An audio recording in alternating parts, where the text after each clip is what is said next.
Prezados alunos, nesta aula vamos aprender que a ação dos micro-organismos afeta o poder germinativo das sementes, as qualidades organolépticas, o valor nutritivo e o aproveitamento industrial dos grãos e seus subprodutos.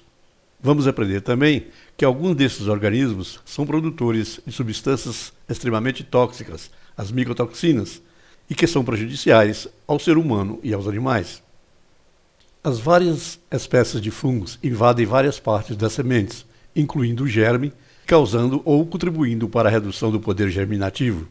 As matérias graxas, combinação de ácidos graxos e glicerina, são muito instáveis quando armazenado em condições desfavoráveis à sua preservação, provocando a rancidez. A rancificação provém da oxidação ou hidrólise da matéria graxa. Essa reação dá origem aos ácidos graxos livres. O teor de ácidos graxos livres constitui índice de degradação dos grãos, e essa degradação é acelerada por fungos que infectam os grãos armazenados.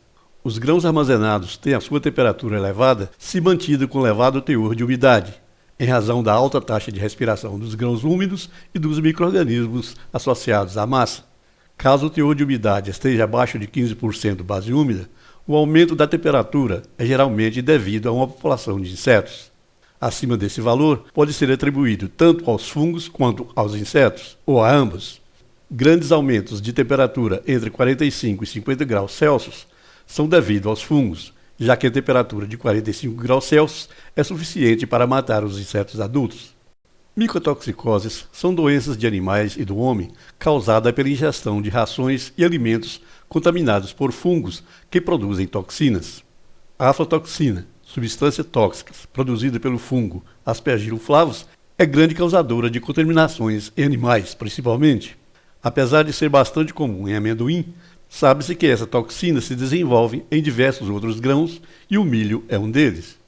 Os principais fatores que afetam a atividade dos micro-organismos que atacam os produtos armazenados são teor de umidade e temperatura da massa de grãos, taxa de oxigênio, condições da proteção externa dos grãos e teor de impureza existente na massa de grãos. Quando a umidade relativa do ar intergranular de uma massa de grãos alcança 75%, a maioria dos cereais apresenta um teor de umidade entre 14% e 15% base úmida. Essa condição é suficiente para que os esporos dos fungos presentes na massa de grão germinam e se desenvolvam. E esse desenvolvimento é acelerado à medida que a temperatura se apresenta em níveis superiores a 25 graus Celsius. Acima de 90% de umidade relativa, as bactérias tornam-se tão importantes quanto os fungos. O produto contendo impureza, como fragmento do próprio produto e matérias estranhas, detritos vegetais e corpos estranhos, é portador da maior quantidade de micro-organismos e apresentam condições que aceleram sua deterioração, já que as matérias estranhas apresentam teores de umidade mais elevados que o produto quando estão sob as mesmas condições. Os métodos empregados para evitar a deterioração dos grãos armazenados consistem em conduzir o teor de umidade, temperatura e taxa de oxigênio a níveis desfavoráveis ao desenvolvimento dos micro-organismos.